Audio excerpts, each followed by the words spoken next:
Comment bien réussir la culture de mâches, les fameuses doucettes, une petite salade qui se consomme à partir du mois d'octobre jusqu'au printemps prochain selon les variétés. Alors il existe plusieurs méthodes pour cultiver ces mâches. La culture la plus traditionnelle, c'est le semis du mois d'août. Après une culture, on sème la mâche à grosses graines. Alors pour ça, il faut toujours que le sol soit bien tassé. Inutile de travailler la terre en profondeur. On sème ces graines, on peut les semer à la volée, on tasse bien, on griffe, on arrose. Et puis on va étendre une toile en jute pour bien conserver l'humidité en surface. Ça facilitera la germination. La deuxième méthode pour avoir des mâches à coup sûr, ce sont des mâches qui sont cultivées comme les salades en micromotte.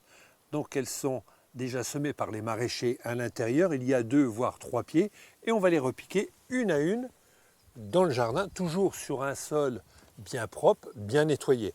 L'avantage de cette technique, c'est que dès l'automne, vous allez pouvoir récolter vos premières mâches très facilement et surtout, vous ne serez pas ennuyé par les herbes indésirables.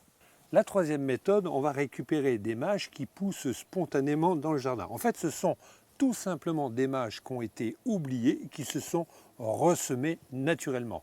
Alors pour ça, on va les prélever, on va préparer son terrain puisque maintenant on va les repiquer. Donc on va bien égaliser sa terre, on va retirer les plus grosses mottes et pour mettre toutes nos chances de notre côté, on va étendre un petit peu de terreau par-dessus, comme si nous allions faire un semis. Alors légèrement, inutile d'en mettre de trop, juste en surface. Ça permettra aussi de nourrir les mâches et ce sera beaucoup plus facile pour les repiquer. J'ajoute aussi un petit peu de sable par-dessus. Une fois que j'ai ajouté mon sable, je tasse le sol comme si j'allais faire un semis, exactement de la même façon. J'arrose. Et on va pouvoir repiquer nos salades une à une. Donc pour ça, je vais utiliser un tuteur, un petit morceau de bois. Je vais faire un avant-trou. Je récupère, sans abîmer les racines, nos mâches, assez fragiles, il faut bien le reconnaître. J'installe la mâche au fond du trou, je l'applique légèrement, je tasse autour et ma mâche est repiquée. On va les distancer de 10 à 15 cm. Même les toutes petites mâches reprennent assez facilement. Alors surtout, il faut bien mettre la racine au fond du trou sans l'abîmer.